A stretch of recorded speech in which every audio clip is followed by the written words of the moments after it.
Exercise. 1, 2, 3, 1. 1, 2, 3, 2. 1, 2, 3, 3. 1, 2, 3, 4.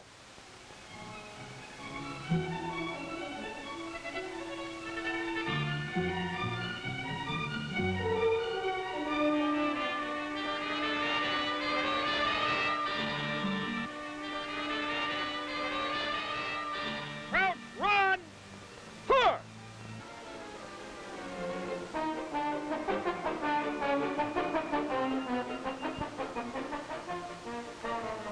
Quick time. Pour.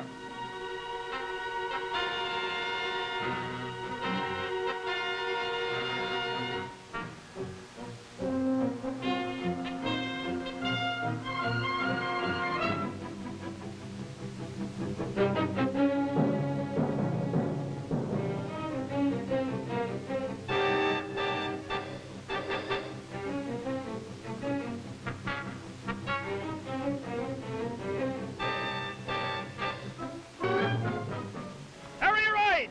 Horizontal butt stroke. 2.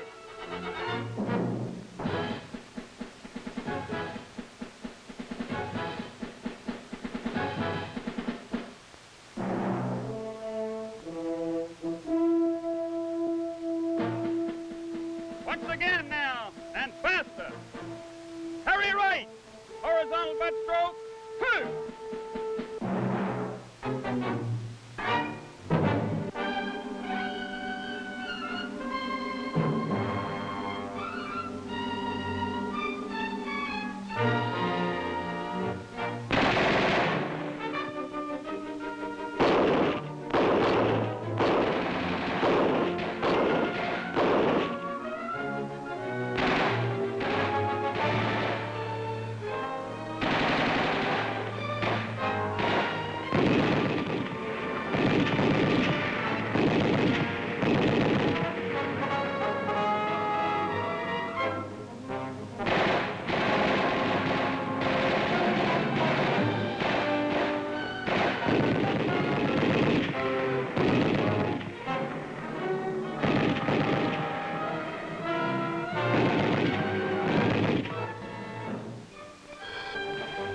The purpose of the Army's physical fitness program is to prepare you for the strenuous activity, the just plain hard work of military life.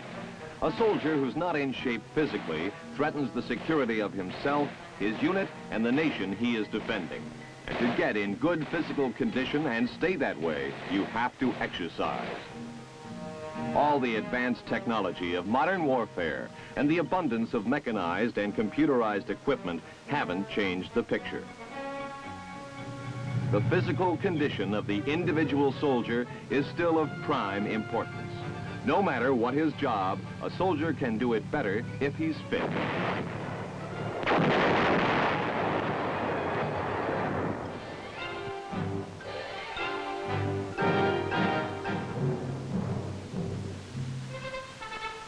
When recruits arrive at the Basic Combat Training Center, most of them are not up to the physical requirements of soldiering. Requirements that must include the ability to go all out for long periods of time in case of crisis or emergency. And the ordinary work of the military routine, vigorous though it may be, still cannot bring the men up to the necessary level of conditioning. That's why they need the benefits of the physical fitness program.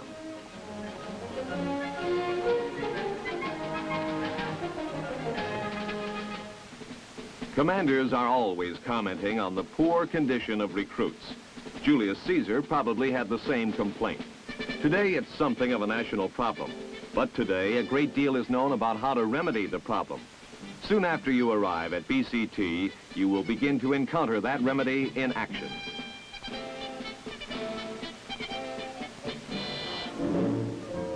Under the expert and watchful care of your drill sergeant, you'll march.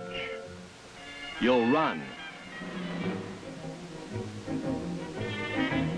And you'll exercise. Uncoordinated at first, you'll be gradually introduced to the initial stages of the physical fitness program. It's a program that is carefully planned, thoroughly organized, and expertly conducted, embodying the latest advances in the field of physical conditioning.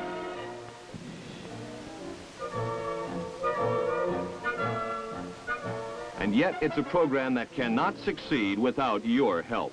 Just going through the motions won't produce results. You have to participate with spirit and enthusiasm. Execute the exercise at your command. Command! Order! Start position! Move! Indicate exercise! 1, 2, 3, 4. As the weeks go by, you will notice rapid improvement. This is part of Conditioning Drill 1, which is widely used in the physical fitness program. Front twister! You'll be taught to give your own commands to keep up your interest and help you develop a sense of participation and leadership.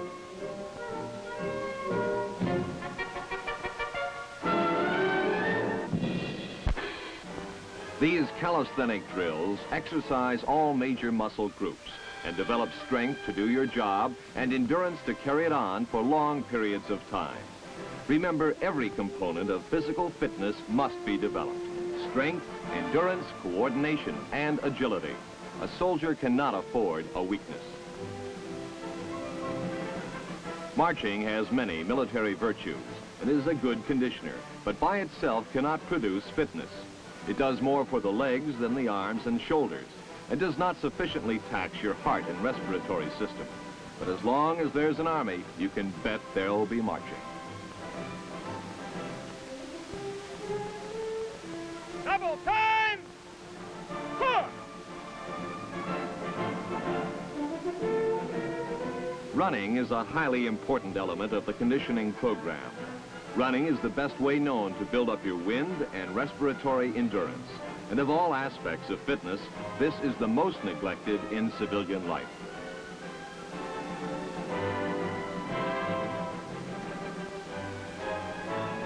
Wind sprints help to prepare you for that extra burst of exertion.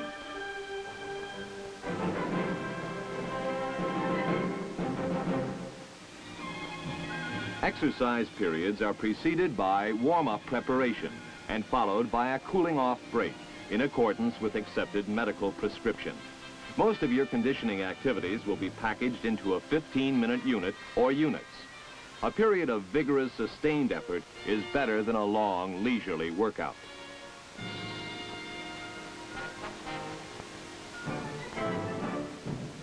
Early in your basic combat training, you'll be given your first Physical Combat Proficiency Test, or PCPT. This is a way of rating your fitness and gives the Army a yardstick for measuring your improvement and the efficiency of the fitness program. Men in need of additional training are assisted at special training companies located at each training center. There are 5 test events, including the 40-yard low crawl. This event is done against the clock and gauges your coordination and strength in performing one of the physical military skills.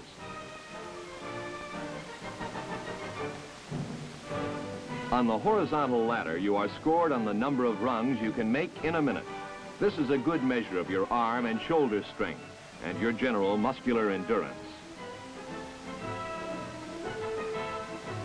The dodge, run, and jump event tests your speed and agility over a course requiring sharp changes in direction. The 150-yard man carry evaluates your ability to carry a man or perhaps a greater than normal combat load at a fast pace. The fifth event is the mile run. The PCPT is scored on the basis of 100 points for exceptional performance in each event, making 500 a perfect score. Minimum Army fitness standards require you to score a total of 300 points. To be judged combat ready, you must score at least 60 points in each event. You will probably also find out during the first days of BCT about the aches and pains associated with the toughening stage of conditioning. This toughening period of discomfort lasts usually only a week or two. Then you'll enter the gradual improvement stage of conditioning as the soreness disappears and your capabilities increase. At first, your improvement may be dramatically rapid as you find yourself accomplishing feats with ease that were beyond you not long ago. The obstacle course helps you to master the acts of running, jumping, vaulting, climbing, and other valuable physical skills, while at the same time providing you with a competitive challenge. You will usually be allowed to go at your own speed, matching yourself against the course and not the clock.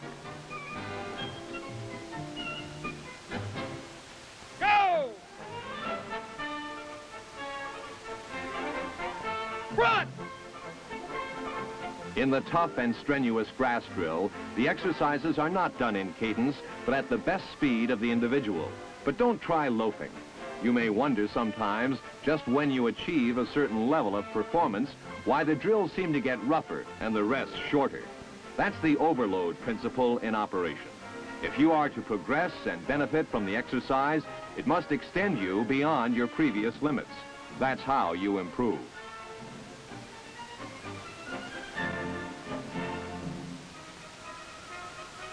Guerilla exercises are another example of rigorous but excellent conditioning activity you will encounter in basic combat training.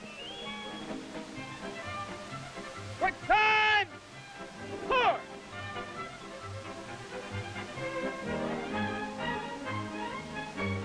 Saddle back carry! Forward!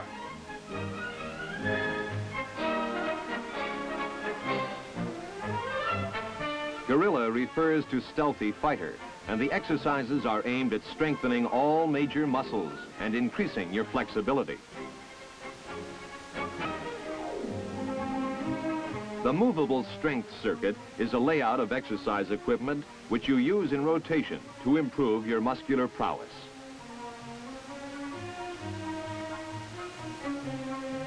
Ready! Exercise! Introduction of different types of exercise activity into the program provides variety and balance and keeps you from getting bored. You will be taught combative techniques that call for a high degree of conditioning and rapid response. Hurry left! Vertical butt stroke! Two! Due to subversion and guerrilla-type warfare which confronts us in the world today, both combat arms and support service soldiers must be skilled in close combat fighting. Horizontal butt stroke! Two! Okay, ready now. Stop and go my whistle. I'll blow the whistle when I detect the killing blow. Pugil training allows you to test your bayonet skill against a live opponent who can think, move, and strike back. If you don't get the other fellow, he'll get you. You'll also be introduced to dual combatives without benefit of padding. These are designed to develop aggressiveness and give you confidence in your ability to overcome an opponent.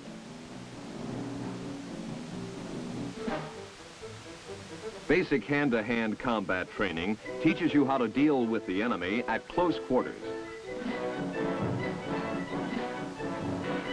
Okay, bring that foot back straight. Side kick. Two! to become expert in these hand-to-hand combat skills takes a lot of practice.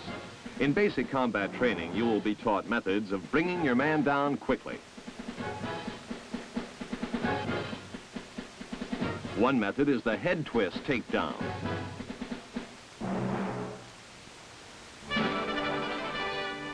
You'll also engage in some simple and vigorous group contests. Throughout BCT, you'll get some sort of conditioning activity just about every day, regularity being an important principle of fitness training.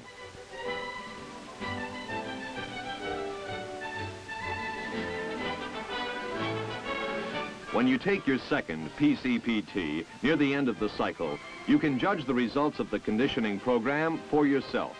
Average scores indicate that most of you will be in the best shape of your lives.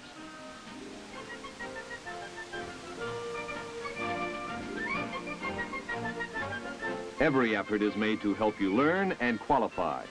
Some of you will have qualified during your second PCPT as a result of having received personal attention. Special training companies located in each training center assist those with unusual difficulties. This is effective in bringing men up to qualifying level who might otherwise be separated as unsuited for Army life.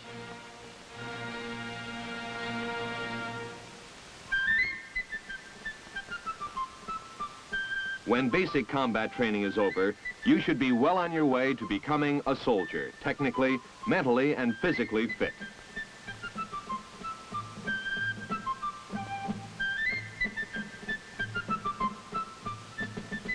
In the Army, however, your physical training never stops.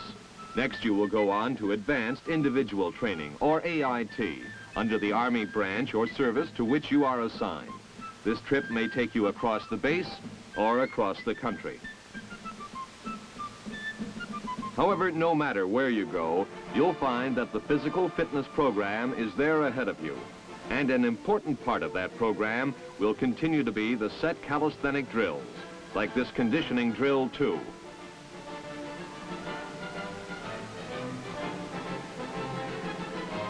During advanced individual training, a lot of your time will be devoted to instructional periods as you acquire the technical skills associated with your MOS.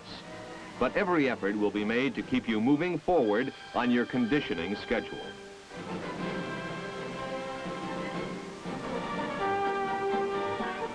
If you find yourself in infantry AIT, your fitness training will have especially high priority. As part of this training, there will be the rifle drill, which is primarily designed to strengthen the arms and shoulders. All conditioning activities in AIT, of course, will tend to be at a faster pace and with shorter rest periods.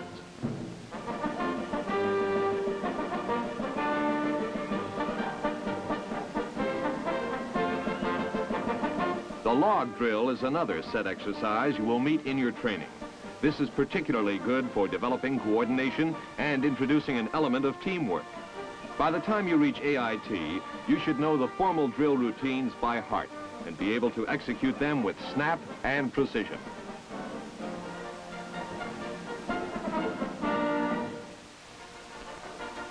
Whether you're an infantryman or not, you'll keep on marching, out to the firing range, bivouac area, or just to training areas. Speed marching, which involves alternate periods of quick time and double time pace, builds up your endurance and has vital military applications.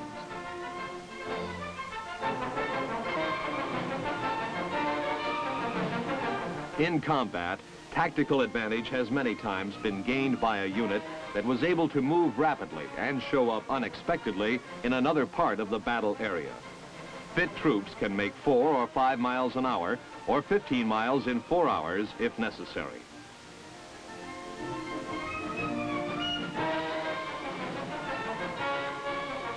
The rugged grass drills are also an effective part of the AIT physical training program. The routines of grass drill number 2, executed at rapid individual speed, are more difficult and complicated than drill 1. If you can maintain this activity for a full 5 minutes, you know that you're shaping up in good style. The very toughness of the drill challenges you to keep going. Another event that presents a clear challenge is the confidence course, an obstacle course with some high-flying thrills. With obstacles named Tough One, the Swinger, the Tarzan, and the Slide for Life, this is obviously not for the timid.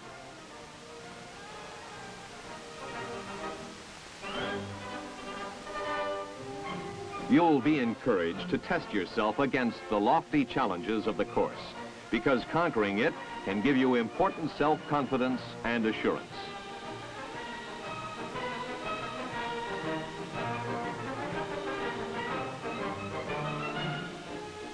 On the bayonet assault course, you can perfect your bayonet techniques against a variety of targets while advancing in a simulated attack.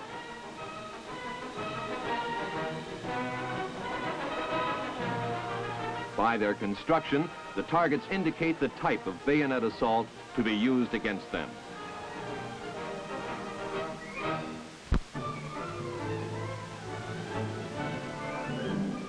In AIT, you will receive advanced hand-to-hand combat training. As your skill increases, you will learn the more demanding parries, counters, and takedowns. Team contests will also be a part of your schedule. Soccer is a good game to play during the improvement stage of your fitness development. It is fast and energetic and does not require long preparation or a high degree of skill to enjoy.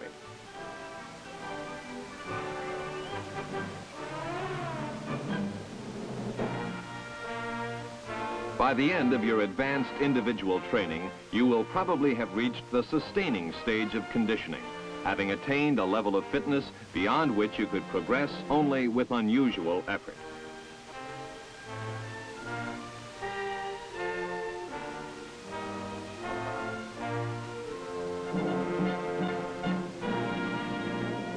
You might not be able to go 15 rounds in the boxing ring, but you're in top shape and ready to handle even the most strenuous assignments which the Army is likely to give you in the line of duty.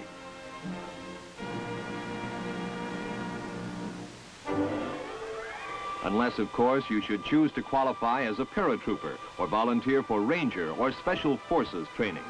In that case, the standards have to be changed a little. Parachute troops, because of the physically rough nature of their job, must undergo particularly rigorous preparation. By the time he is ready to take his first jumps, the paratrooper's conditioning rivals that of the professional athletes. It has to.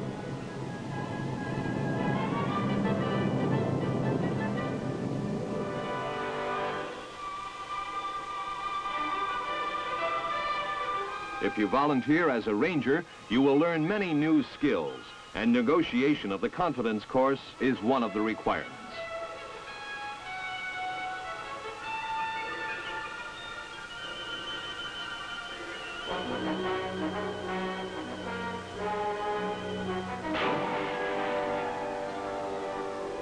Rangers develop a high level of physical skill and usually far exceed the basic qualifying level in the PCPT.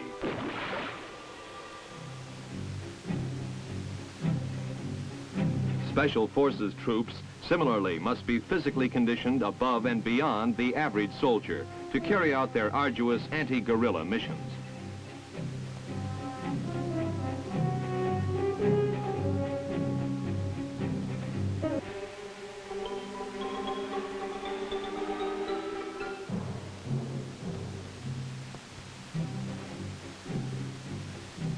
Where stealth and surprise are essential, hand-to-hand combat techniques may be the only weapons at your disposal.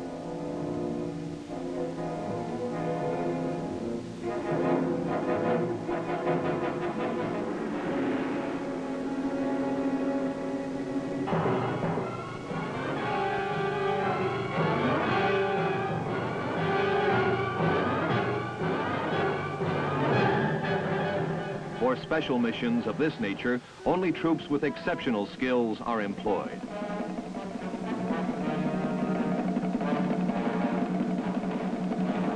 This is the payoff.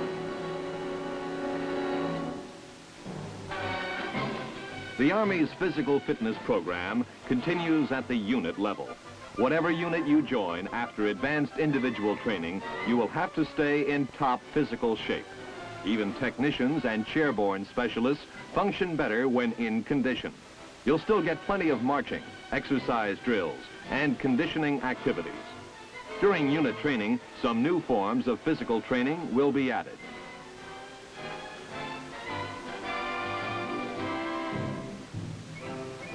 For instance, team sports and intramural leagues emphasizing unit loyalties will be included. Other team activities requiring less skill are also staged so that all can participate.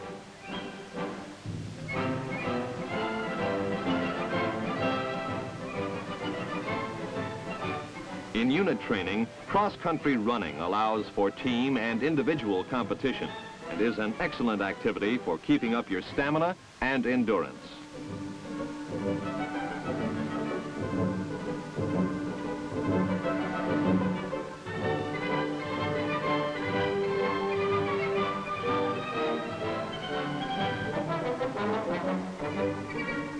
Regular workouts on the fixed strength circuit will help you sustain your muscular strength and endurance.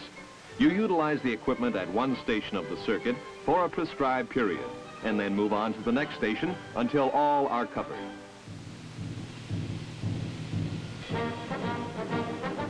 Water survival training is emphasized in unit programs because there's more time at a permanent station for teaching these important skills. Qualifying tests include a blindfold jump from the diving board and equipment removal underwater.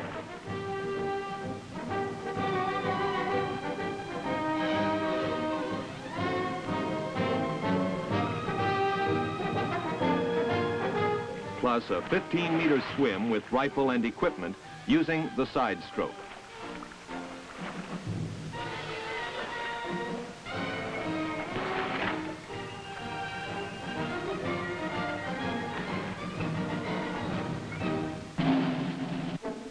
Hand-to-hand combat training gets continued attention in unit training.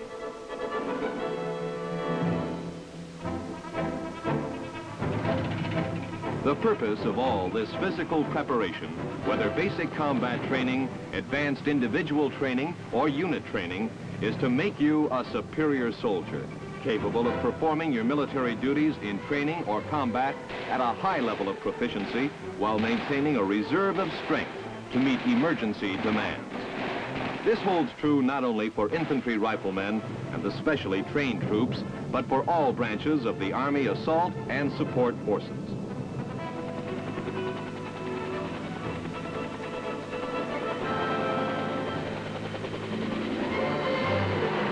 There is hard work to be done in every part of the battlefield.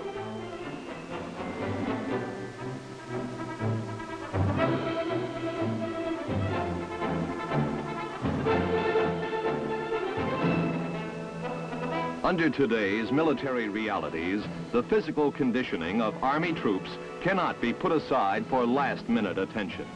There may not be time. Physical readiness must be constantly maintained.